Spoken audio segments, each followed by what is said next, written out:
Okay students, તો આજે મેં તમને પ્રીવિયસ વિડીયો લેક્ચરમાં એન્ડમાં કીધેલું તેમ સંકલનનો આપણો એક પાર્ટ કમ્પ્લીટ થયો અને એ હતું અનિયત સંકલન. અનિયત સંકલન એટલે એમાં અત્યાર સુધી આટલે ઉપર અને નીચે અહીંયા કોઈ લિમિટ આપવામાં આવતી ન હતી. તમારા આ પ્રકારના સંકલન હતા, ડાયરેક્ટ સંકલન હતા અને અહીંયા જે તે વિધેય હોય એનું સંકલન લેવામાં આવતું હતું.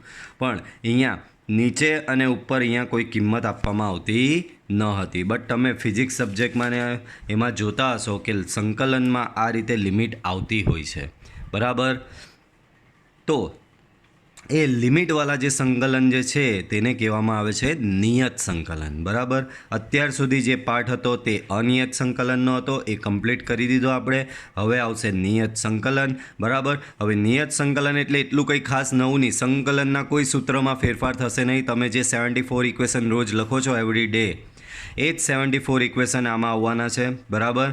બટ છેલ્લે એન્ડમાં થોડો માઇનર ચેન્જીસ આવશે, બરાબર. અને બીજો એક ખાસ ચેન્જ, અત્યાર સુધી તમે સંકલન કર્યા બાદ છેલ્લે +c સ્ક્વેર અચર આર્બિટરી કોન્સ્ટન્ટ +c મૂકતા હતા, જે નિયત સંકલનમાં તમારો નીકળી જશે. નિયત સંકલનમાં તમારો આર્બિટરી કોન્સ્ટન્ટ એટલે કે સ્ક્વેર અચર c આવશે નહીં, બરાબર.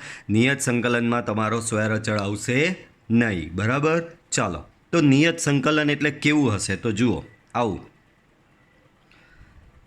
Limit from a to b integration અથવા તો સંકલન fx dx પ્રકારના સંકલિતને નિયત સંકલન કહેવાય. આને વંચાઈશું limit from a to b.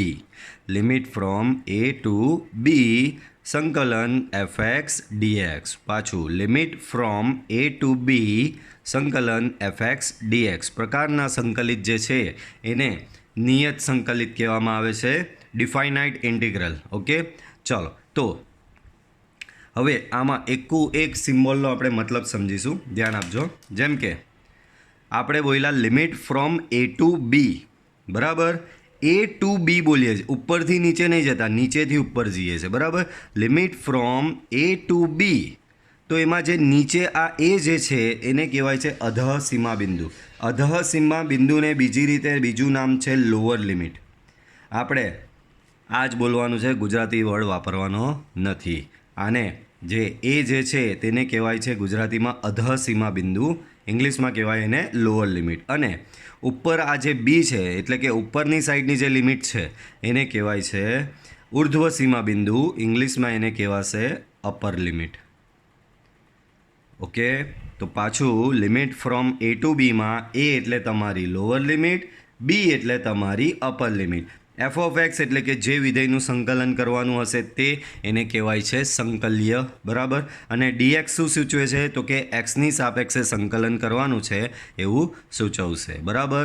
તો પાછું integration limit from a to B integration F X d x, અથવા તો ડાયરેક્ટ આવી રીતે બોલો તો બી ચાલશે, ઇન્ટિગ્રેશન ફ્રોમ અથવા તો સંકલન a ટુ બી, બરાબર.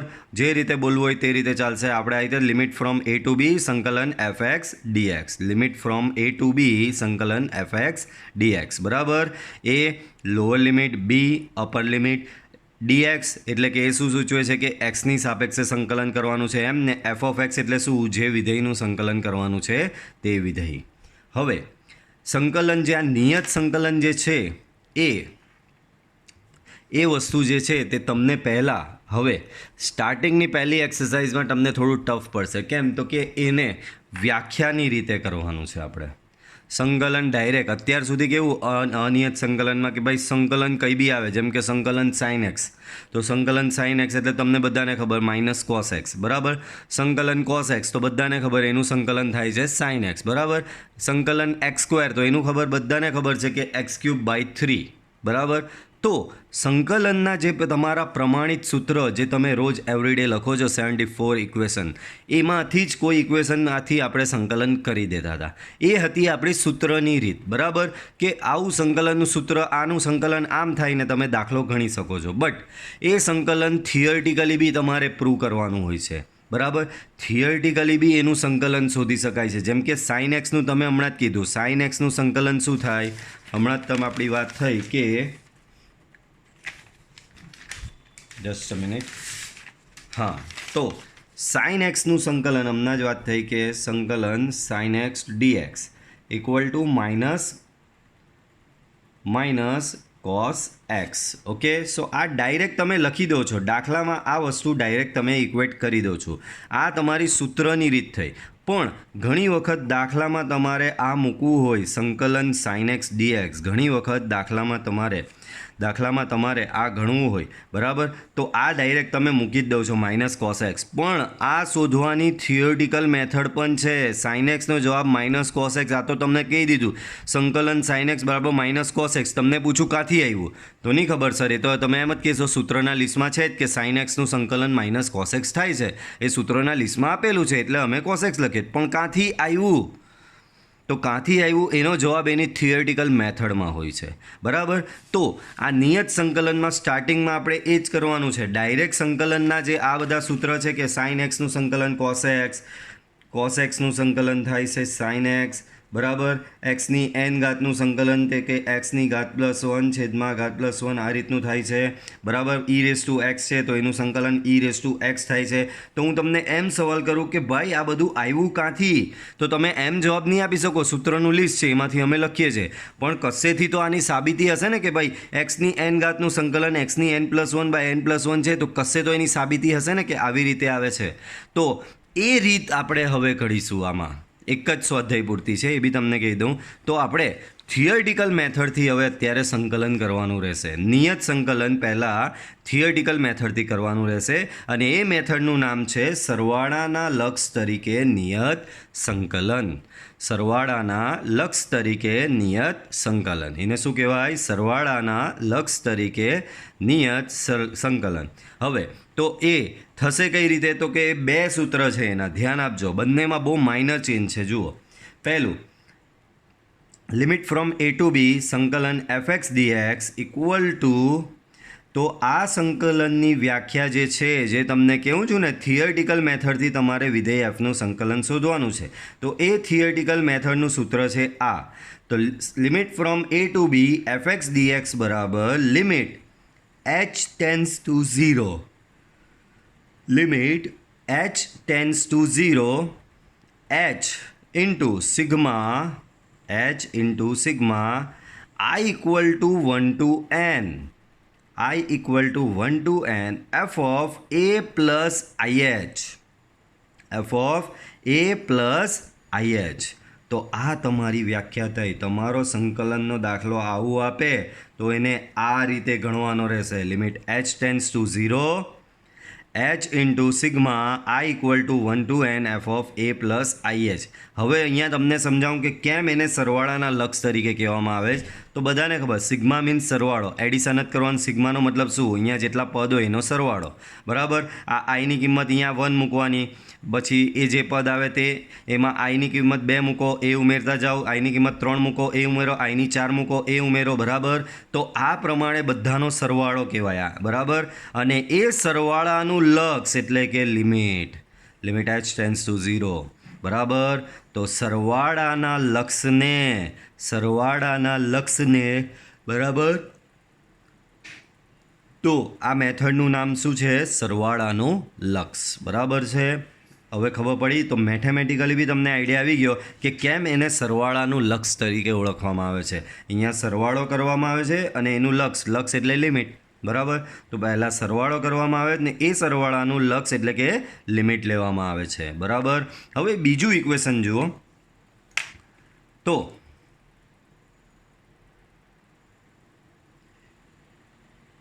Limit from A to B F X d x, અહીંયા લિમિટ h ટેન્સ ટુ 0 હતું, અહીંયા છે limit n tends to infinite. ધ્યાન રાખજો, આટલે જે છે તે છે તમારું limit n tends to infinite. Limit n tends to infinite h sigma i equal to 1 to n f of a plus IH, બરાબર. f of a plus IH. તો તમે જોશો તો માત્ર એક જ જગ્યાએ ચેન્જ છે અને એ ચેન્જ છે અહીંયા h ટેન્સ ટુ 0 હતું, અહીંયા છે n ટેન્સ ટુ ઇન્ફાઇનાઇટ, બાકી બધું સેમ છે. ઇક્વેશન 2ને ધ્યાનથી કમ્પેર કરશો તો અહીંયા માત્ર લિમિટ h ટેન્સ ટુ 0 છે અને અહીંયા limit n tends to infinite છે, કોઈ ચેન્જ નથી, બરાબર, ખાલી લિમિટનો ચેન્જ છે. અહીંયા h ટેન્સ ટુ 0 અને n ટેન્સ ટુ ઇન્ફાઇનાઇટ. બરાબર, તો હવે તમે કહેશો સર આ સૂત્ર ક્યારે લગાવવાનું, એટલે કે ક્યારે આ સૂત્ર લગાવીશું ને ક્યારે આ સૂત્ર લગાવીશું. તો જ્યારે તમારા દાખલામાં ઘાતાંકીય વિધેય હોય, અહીંયા એફએક્સની જગ્યાએ ઘાતાંકીય વિધેય એટલે e⁻x, a⁻x, 2⁻x, 10⁻x et cetera. તો જો વિધેય fx એ ઘાતાંકીય હોય ત્યારે, અથવા તો વિધેય f(x) એ ત્રિકોણમિતીય વિધેય હોય, આ રીતે ત્રિકોણમિતીય વિધેય હોય અહીંયા, ત્યારે તમારે આ સૂત્રનો ઉપયોગ કરવાનો છે. ઘાતાંકીય અને ત્રિકોણમિતીય હોય ત્યારે આ સૂત્રનો ઉપયોગ કરો. તો હવે કહીશું સર આ સૂત્રનો ઉપયોગ ક્યારે કરવાનો, તો જુઓ ઉપરોક્ત સૂત્રનો ઉપયોગ નીચે આપેલ વિધેય માટે કરવો. તો આમાં માત્ર એક જ આવશે કેટેગરી, અને એ આવશે બહુપદીય વિધેય. બરાબર, એટલે કે x² x³ + 1 કોન્સ્ટન્ટ 1. ઓકે, તો આ બધા આવે ત્યારે આપણે આ બીજા સૂત્રનો એટલે કે n ટેન્સ ટુ ઇન્ફાઇનાઇટવાળા ઇક્વેશનનો આપણે ઉપયોગ કરવો પડશે. બરાબર છે, n ટેન્સ ટુ ઇન્ફાઇનાઇટવાળા ઇક્વેશનનો ઉપયોગ ક્યારે કરવાનો, જ્યારે તમારું વિધેય બહુપદીય વિધેય હોય. અને ઘાતાંકીય અને ત્રિકોણમિતીય હોય ત્યારે h ટેન્સ ટુ 0, બહુપદીય વિધેય હોય ત્યારે n ટેન્સ ટુ ઇન્ફાઇનાઇટ. પાછું ઘાતાંકીય અને ત્રિકોણમિતીય વિધેય હોય ત્યારે h ટેન્સ ટુ 0, અને બહુપદીય વિધેય હોય ત્યારે n ટેન્સ ટુ ઇન્ફાઇનાઇટનો યુઝ કરવો. હવે અહીંયા તમારા માટે આ h અને n નવું છે. સર એ છે શું, તો હું અહીંયા પહેલાં ખાલી h અને nનો રિલેશન તમને બતાવી દઉં. તો એ રિલેશન કંઈક આવો છે કે h = b-a/n. h = શું છે, b-a/n. આ b એટલે તો કે અપર લિમિટ, a એટલે કે લોઅર લિમિટ, અને અહીંયા ડિવાઈડ બાય n. હવે તમે પાછા એમ બી કહેશો સર આ n અને hનો રિલેશન તો તમે કહી દીધો, પણ એ છે શું? પહેલાં બંને સૂત્ર ધ્યાનથી જોઈ લો. હવે આગળ આપણે એ જ ભણીશું કે આ n અને h છે શું, એ હવે આગળ જોઈશું. બરાબર, પાછળના પાના પર આના વિશે જ સમજાવવામાં આવશે. બટ પહેલાં સૂત્ર ધ્યાન રાખી દો. Limit from a to b f(x) dx બરાબર લિમિટ h ટેન્સ ટુ 0 અથવા તો limit n tends to infinite h * σ i = 1 to n f(a + ih). બરાબર, હવે આપણે આગળ ભણીશું કે આ h અને n શું છે, અને આ થિયરિટિકલ મેથડ જે છે સંકલન શોધવાની એ ક્યાંથી આવી, તો ધ્યાન આપો. તો ધારો કે મારી પાસે સંકલન કંઈક આવું છે, limit from a to b સંકલન fx dx, limit from a to b સંકલન fx dx. હવે આ વિધેય fx જે છે એ વિધેય fx અહીંયા કોઈ બી હશે. ભાઈ દરેક વિધેયનો આપણે આલેખ ડ્રો કરી શકીએ છીએ. દરેક વિધેયનો શું છે, આપણે સંબંધ અને વિધેય ચેપ્ટરમાં 11th તમને સમજાવેલું કે વિધેય હોય તો વિધેયમાં એક્સની જુદી જુદી કિંમત મૂકો તો વિધેયની જુદી જુદી કિંમતો મળે, અને એ કિંમતને તમે આલેખ પર ડ્રો કરો, મૂકો એના પોઈન્ટ, તો તમને એક આલેખ મળશે વિધેયનો. તો દરેક વિધેયનો આલેખ મળે છે. તો ધારો કે અહીંયા જે f(x) વિધેય છે એ વિધેયનો આલેખ કંઈ આવો છે. f(x) જે છે એ વિધેયનો આલેખ કંઈક આવો છે. હવે લિમિટ જુઓ શું છે, limit from a to b. હવે હંમેશા યાદ રાખજો, લોઅર લિમિટ જે હોય ને તે હંમેશા અપર લિમિટ કરતાં નાની હશે. બરાબર, આ લોઅર લિમિટ એટલે તો એને લોઅર લિમિટ કહે છે. આ નીચે a જે છે તે b કરતાં નાનો હશે. બરાબર છે, a જે છે તે ઓલવેઝ b કરતાં નાનો હશે. બરાબર, તો આપણે કરવાનું શું છે, તમે જો તમારી પાસે વિધેય f(x) હતું એનું લિમિટ a થી b માં સંકલન કરવાનું છે. તમારી પાસે વિધેય f(x) છે, એ વિધેય f(x)નું તમારી પાસે જે વિધેય f(x) છે એ વિધેય f(x)નું a થી b માં સંકલન કરવાનું છે. તો સૌથી પહેલાં વિધેય f(x)નો તમારે ગ્રાફ ડ્રો કરી દીધો. બરાબર, હવે આ ગ્રાફનું આ વિધેયનું ક્યાંથી ક્યાં સુધી સંકલન કરવાનું હતું, તો કે a થી b સુધીનું સંકલન કરવાનું છે. તો મેં ગ્રાફમાં a પોઈન્ટ અને b પોઈન્ટ, a એટલે એનો સ્ટાર્ટિંગ પોઈન્ટ કહેવાશે, b એટલે એનો એન્ડ, કારણ કે a થી b એટલે આ એનો સ્ટાર્ટિંગ પોઈન્ટ થયો અને આ એનો એન્ડિંગ પોઈન્ટ થયો. સંકલન અહીંયાથી અહીંયા સુધીનું જ કરવાનું છે. તો a સ્ટાર્ટિંગ પોઈન્ટ, b એનો એન્ડ પોઈન્ટ, a થી b સુધીનું તમારે સંકલન કરવાનું છે. તો નેક્સ્ટ સ્ટેપ શું, તો કે તમારે આ જે એથી બીની રેન્જ છે એ એથી બીનું રેન્જનું એન કટકા કરી નાખવાના રહેશે. કેટલા? એન. આ રીતે જો અહીંયા એથી બી જે રેન્જ છે એના એન કટકા. આ પહેલો કટકો, 2, 3, 4 સરખી લંબાઈના, ધ્યાન રાખજો બરાબર. આ રીતે તમે સરખી લંબાઈના અહીંયા એન કટકા એના કરી દેવાના રહેશે બરાબર. સરખી લંબાઈના કેટલા? એન કટકા કરવામાં આવશે બરાબર. એને કહેવાય ઉપ અંતરાલ બરાબર. તો અહીંયા શું કર્યું આપણે? અહીં સંવૃત અંતરાલ એથી બીનું સમાન લંબાઈના એન ઉપ અંતરાલમાં વિભાજન કરતા કર્યું શું? તમારો જે એથી બી સુધીનો રિજિયન હતો એને બધા નાના નાના નાના નાના નાના ટુકડા કરી દીધા. કયા? બરાબર.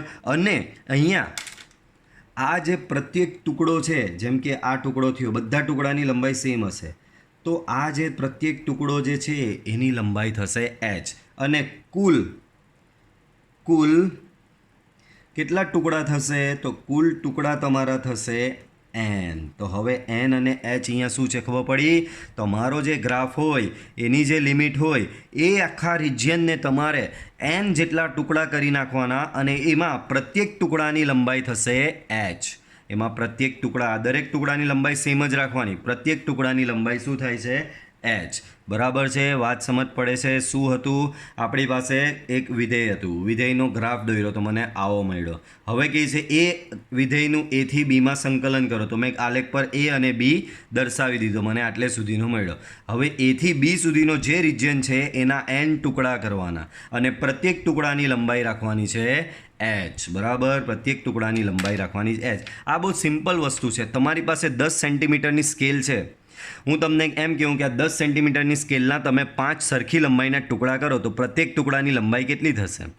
બહુ સિમ્પલ લેંગ્વેજ છે. તમારી પાસે 10 સેન્ટીમીટરની એક સ્કેલ છે, પણ એ સ્કેલના તમારે ટુકડા કરવાના છે. કેટલા ટુકડા? મેં કીધા કે એના 5 ટુકડા કરો સરખી લંબાઈના. તો તમે શું કરશો? 2 સેન્ટીમીટરના 5 ટુકડા કરી દેશો.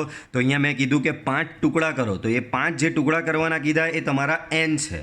અને પછી તમે 5 ટુકડા મેં કરવાના કીધા, 10 સેન્ટીમીટરના 5 સરખા ટુકડા કરવાના મેં કીધા, તો તમે કેટલી લંબાઈના ટુકડાઓ કરી દીધા? 2 સેન્ટીમીટરના ટુકડા કરી દીધા. તો એ તમારો h છે. તો અહીંયા બી આપણો જે રિજિયન એથી બી હતો એને સરખી લંબાઈના n ટુકડામાં વિભાજિત કરતા પ્રત્યેક ટુકડાની લંબાઈ થાય છે h. બરાબર.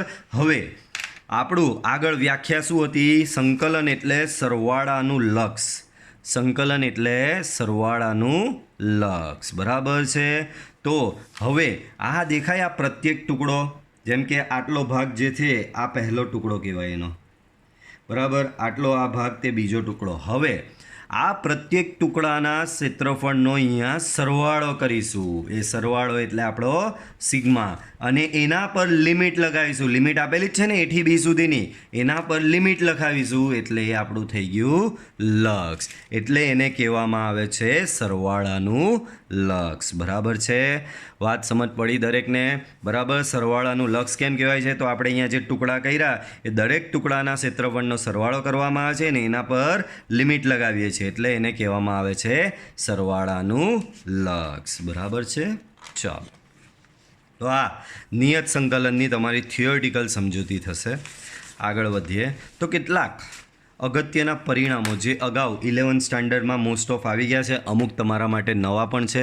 બરાબર. જેમ કે પહેલું આવી ગયું 1થી લઈને n સુધીનો સરવાળો. 1થી લઈને n સુધીનો સરવાળો, તો કે બધાને ખબર 1થી લઈને n સુધીનો સરવાળો એટલે કે n+1/2 થશે. બરાબર. 11th સ્ટાન્ડર્ડમાં ઘણી જગ્યાએ આપણે આનો ઉપયોગ કરેલો છે.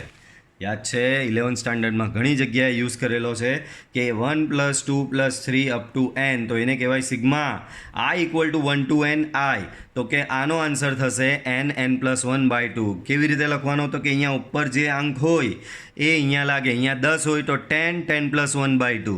અહીંયા 15 હોય તો 15, 15+1/2. અહીંયા 100 હોય તો 100, 100+1/2.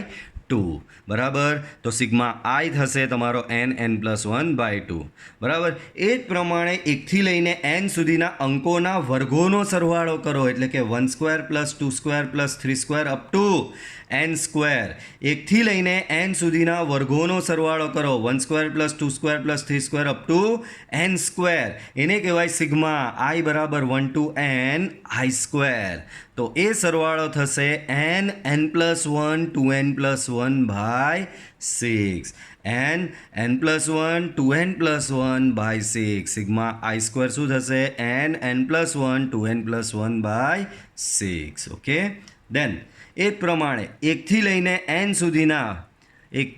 n સુધીના અંકોના ઘનનો સરવાળો કરો એટલે કે 1³ + 2³ + 3³ up to n³. 1³ 2³ 3³ up to n³. 1થી લઈને n સુધીના પદોના ઘનોનો સરવાળો કરો તો એ કહેવાય સિગ્મા i³. અને એ થશે n² × n+1²/4. એ શું થશે બાળકો n² × n+1²/4. તો સિગ્મા i થશે nn+1/2.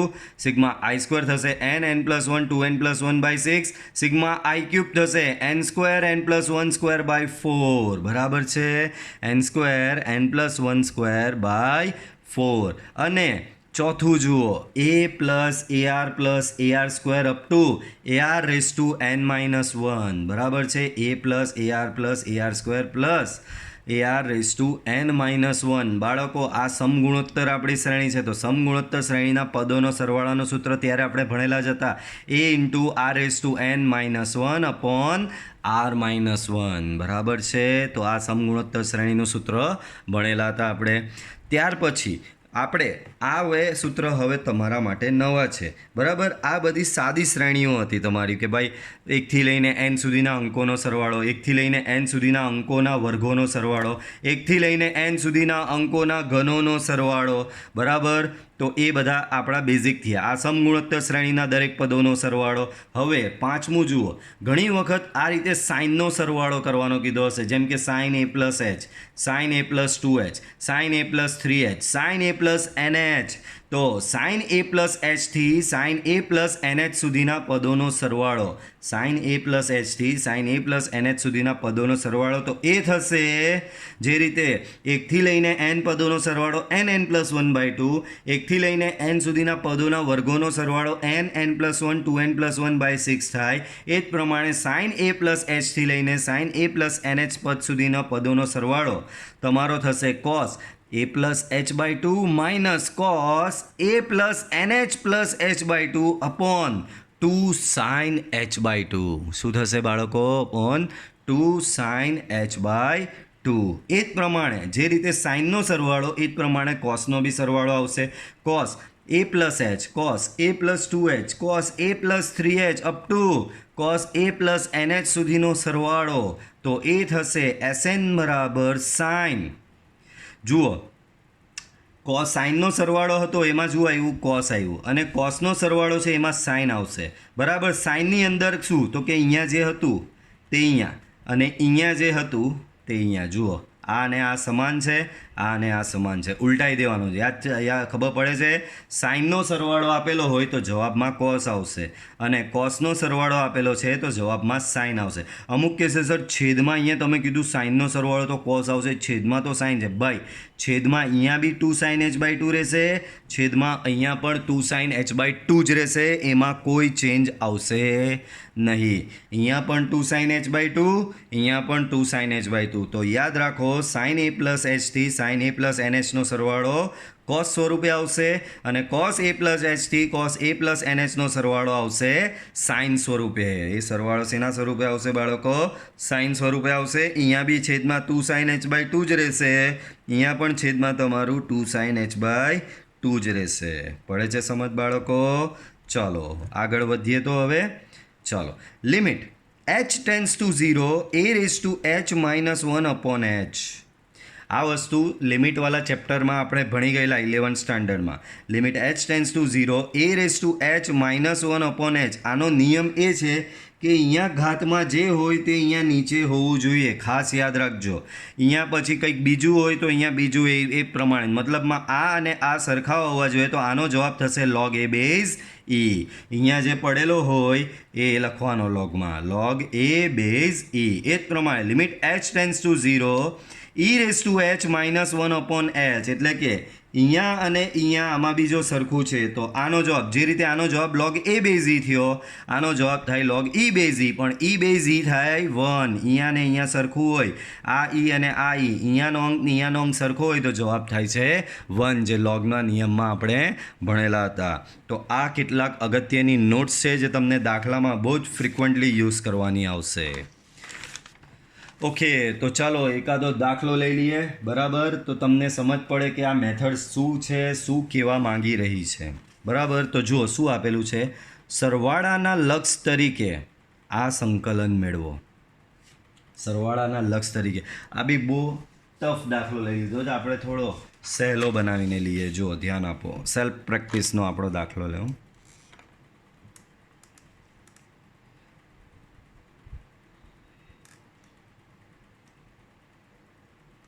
થોડો ઇઝી લઈએ તો તમને આઈડિયા આવે, એક એક સ્ટેપ પ્રમાણે ચડીશું.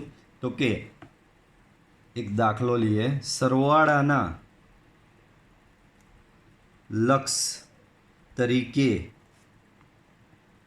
Integration 1 to 3 x into dx મેળવો. ચાલો, એકદમ સિમ્પલ મેં લીધું, ખાલી ગરીબડું વિધેય x લીધું છે, પણ કીધું છે સરવાળાના લક્ષ તરીકે મેળવો. કે મેરો બરાબર છે. Okay, fine. ચાલો, શું કીધું છે બાળકો? આને સરવાળાના લક્ષ તરીકે મેળવવાનું કીધું છે. તો જુઓ આની મેથડ કેવી સરસ. સૌથી પહેલાં તો બધું એનાલિસિસ કરીને લખી દેવાનું. બાળકો, તમારું વિધેય શું છે? અહીં f of x વિધેય, પછી તમારી લોઅર લિમિટ a અને તમારી અપર લિમિટ b, આ ત્રણ વસ્તુ પહેલાં લખી દેવાની. તો અહીં f of x છે તમારો x. લોઅર લિમિટ આ કહેવાય, તો આ લોઅર લિમિટ છે તમારી બાળકો 1. અપર લિમિટ, તો અપર લિમિટ જે કહેવાય તે તમારી છે 3. અપર લિમિટ શું કહેવાશે? તમારી 3 કહેવાશે. બરાબર છે. તો આ તમારી લોઅર લિમિટ થઈ, તમારી અપર લિમિટ થઈ. બરાબર, f of x છે, a બરાબર 1 છે, b બરાબર 3 છે. બરાબર, તો આ પ્રમાણેનું છે. ચાલો હવે આગળ વધીએ. 3 વસ્તુ નક્કી થઈ ગઈ, f of x, lower limit ને અપર લિમિટ. હવે પેલું n અને h ને પિક્ચરમાં લાવવાનું. તો જો લખવાનું છું, તો અહીં સંવૃત અંતરાલ 1-3 નું 1-3 કેમ લખ્યો? 1 થી લઈને 3 સુધીની લિમિટ છે ને, તો સંવૃત અંતરાલ 1-3 નું સમાન લંબાઈના n ઉપ અંતરાલમાં વિભાજન કરતા. બરાબર, જે રીતે આગળ આકૃતિમાં નહીં કરેલું આપણે. બરાબર, વિધેય દોરેલું, એથી લઈને બીની લિમિટ હતી, એના સરખા n ટુકડા કરેલા.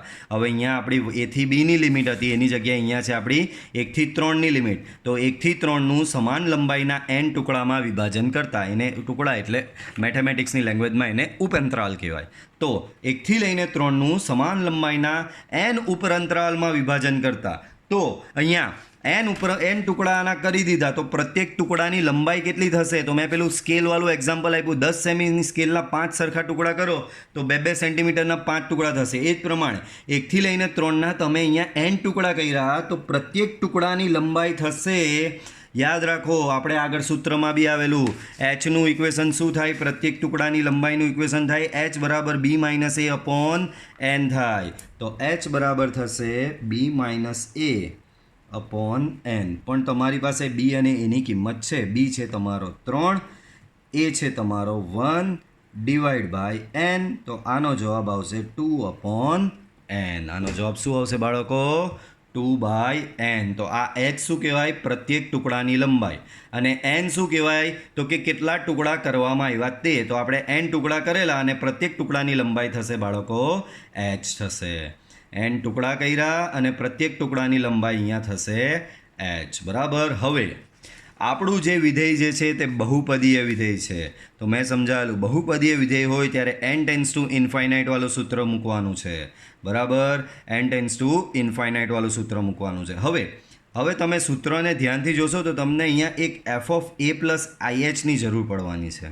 તમને શેની જરૂર પડવાની છે? એફ ઓફ એ પ્લસ આઈએચની. તો F of A plus IH બી શોધી લેવાનો.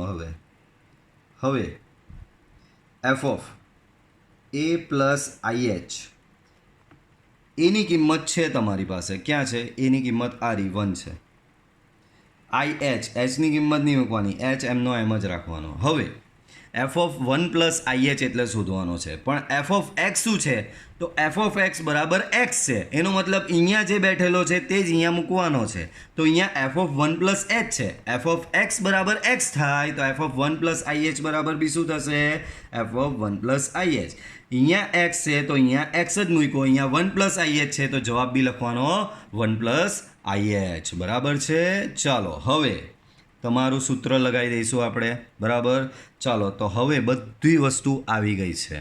બરાબર, તમારી પાસે અહીંયા બધી વસ્તુ આવી ગઈ છે. તો આમ આપણું સૂત્ર સંકલન a to b F of X dx equal to n tends to infinite વાળું સૂત્ર લગાવવાનું. Limit n tends to infinite h sigma i બરાબર 1 થી n F of A plus IH. બરાબર, i equal to 1 to n F of A plus IH. આ આપણું સૂત્ર થયું. એ સૂત્ર આપણે આપણા દાખલા પ્રમાણે લગાવવાનું. તો જુઓ, આથી સંકલન આપણું છે 1 થી લઈને 3. બાજુમાં એક્સનું સંકલન કરવાનું છે, એક્સ ઇન્ટુ ડીએક્સ. આ જે સૂત્ર છે તે આની પર લગાવતા જઈએ. ચાલો પહેલાં limit n tends to infinite છે તો limit n tends to infinite. પછી છે h તો h મૂકી દીધો. પછી છે સિગ્મા i બરાબર 1 ટુ n તો i બરાબર 1 ટુ n. અને પછી છે F of A plus IH. F of A plus IH આપણે લઈ આવેલા જ છે 1 પ્લસ આઈએચ તો અહીંયા મૂકી દીધો 1 પ્લસ આઈએચ. બરાબર છે. ચાલો નેક્સ્ટ સ્ટેપ. બાળકો લિમિટ તો સૌથી છેલ્લે મૂકવાની આવશે. આમાં લિમિટ સૌથી છેલ્લે શું છે? સરવાળાનું લક્ષ કરવાનું છે. તો પહેલાં સરવાળો લગાવવાનો છે એટલે કે પહેલાં આપણે અંદર સિગ્મા આપવું પડશે. તો જુઓ, limit n tends to infinite h અહીંયા બાર એમનો એમ છે. આ સિગ્મા અંદર 1 ને લાગે તો બ્રેકેટમાં અંદર સિગ્મા જવા દઉં. i બરાબર 1 ટુ n સિગ્મા અહીંયા 1 ને લાગે અને એ જ સિગ્મા આગળ જતાં અહીંયા આઈએચને લાગે. બાળકો સિગ્મામાં જે અચળ હોય તે બહાર ફેંકી દેવાનું. બાળકો અહીંયા લિમિટ કોની છે? સિગ્મામાં આઈની લિમિટ છે.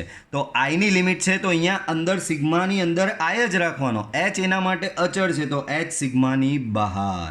પાછું આ સિગ્મા મેં 1 ને લગાવ્યો આ રીતો, આ સિગ્મા મેં આઈએચને લગાવ્યો તો એચ બહાર જતો રહેશે અને એ સિગ્મા માત્ર આઈને જ લાગે. એચ બહાર જતો રહે ને એ સિગ્મા માત્ર આઈને જ લાગે છે અહીંયા અંદર. બરાબર છે, કારણ કે લિમિટ અહીંયા આઈની છે. હવે એક ફોર્મ્યુલા તમને અહીંયા લખવી તો નહીં જોઈએ કારણ કે બહુ બેઝિક કહેવાય પણ તમારા માટે લખી દઉં. બાળકો આપણે 11thમાં આવેલું હતું કે સિગ્મા i બરાબર 1 ટુ n 1 સિગ્મા 1 થાય ઓલવેઝ n. યાદ રાખો, સિગ્મા 1 ઓલવેઝ n એટલે કે અહીંયા ઉપર જે હોય તે થાય. ઉપર અહીંયા 10 હોય તો સિગ્મા i બરાબર 1 થી 10 સિગ્મા 1 બરાબર 10. અહીંયા 100 હોય તો 100, 1000 હોય તો 1000 તો સિગ્મા 1 આપણું n થશે. કેમ? આપણે અહીંયા n છે તો યાદ રાખો સિગ્મા 1 શું થાય બાળકો? n થાય. તો ચાલો હવે બધી કિંમત મૂકી દઈએ. Limit n tends to infinite h. એચને તો છેલ્લે સુધી એમનો એમ જ રહેવા દેવાનું. જ્યાં સુધી આ અંદરનો કાઉસ નહીં નિપટી લઉં ત્યાં સુધી એચની કિંમત જે લાવેલા જ ને h બરાબર 2/n એ કિંમત અહીંયા બહાર મૂકવાની નહીં જ્યાં સુધી અંદરનો કાઉન્સ નિપટાઈ નહીં જાય ત્યાં સુધી. ચાલો તો સિગ્મા 1 તો સિગ્મા 1 થશે બાળકો n થશે. બરાબર, હમણાં જ કીધું. બાજુમાં છે h. સિગ્મા i આજે જ ફોર્મ્યુલા ભણાવી મેં. સિગ્મા i તો n પ્લસ 1/2 તો અહીંયા મૂકવું પડે અંદર n પ્લસ 1/2. બરાબર છે. ચાલો આગળ વધીએ. તો પાછું અહીંયા લખું છું limit n tends to infinite h. હવે અહીંયા તો આ n છે એનું કંઈ નહીં થાય એમનો એમ. પણ અંદર જે છે એચ જે છે અહીંયા એચ છે ને અહીંયા એન છે. ભાઈ બધું એનમાં ફેરવું તો કંઈક ઉડશે તો ખરી ને. તો આ એચની કિંમત અહીંયા અંદર મૂકી દઉં. એચની કિંમત શું છે? 2/n. તો એ 2/n મેં અહીંયા મૂકી દીધી. અહીંયા બાજુમાં છે n+1/2. n કેન્સલ, 2 કેન્સલ, બરાબર. તો limit n tends to infinite h બ્રેકેટમાં અહીંયા છે n પ્લસ બાજુમાં કોણ બચ્યો છે? n+1. હવે આ એચની કિંમત મૂકી દો બાળકો છેલ્લે. અંદર બધું નિપટાઈ ગયું. n ટેન્ડ્સ ટુ ઇન્ફાઇનાઇટ, એચની કિંમત પાછી એ જ છે આપણી 2/n. અંદર n+n+1 તો એ થશે બાળકો 2n+1. આ n અંદર જવા દો બાળકો. તો limit n tends to infinite. આ n અહીંયા અંદર જાય, ખાલી આ n અચળને તો બહાર જ રાખો. 2 તો 12. આ n અહીંયા અંદર જાય તો આનો n ઉડી જાય તો અહીંયા 2 રહેશે. આ 1/n અહીંયા 1 ને લાગે તો અહીંયા આવી જશે 1/n. હવે બધા ભૂક્કા બોલાઈ ગયા. હવે લિમિટ મૂકી દેવાની.